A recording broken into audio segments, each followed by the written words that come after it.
What is up guys? Race Rider here. So for today's video, papakita ko lang sa inyo kung ano ba yung isa sa mga advantage ng naka-programmable ECU. Backstory muna. Kahapon kasi nailusong ko sa bahay yung motor, yung sniper. May taas. And madaling salita, nagkaroon siya ng check engine.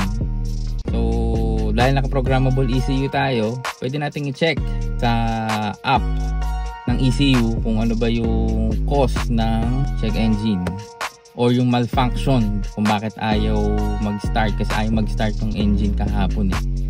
Though nag-start naman siya ulit, pero i-connect ko muna yung phone ko sa ECU.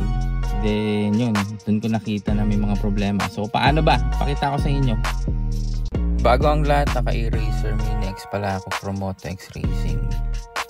So ito yung dashboard, yan o, merong siyang check engine.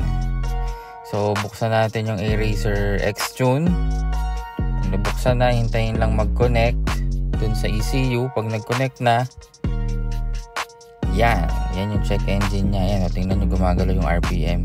Buksan lang yung 3 bars sa upper left, then pinutin yung malfunction code. Yan, dyan makikita yung mga cause ng pag-check engine nya. So kung meron kayong mga inquiries or may tanong kayo about Eraser RC Mini X man yan or Super X, or kung gusto nyo bumili, pwede kayong mag PM sa akin, or pwede rin kayong mag PM kay MotoX Racing. So hanggang dito na lang.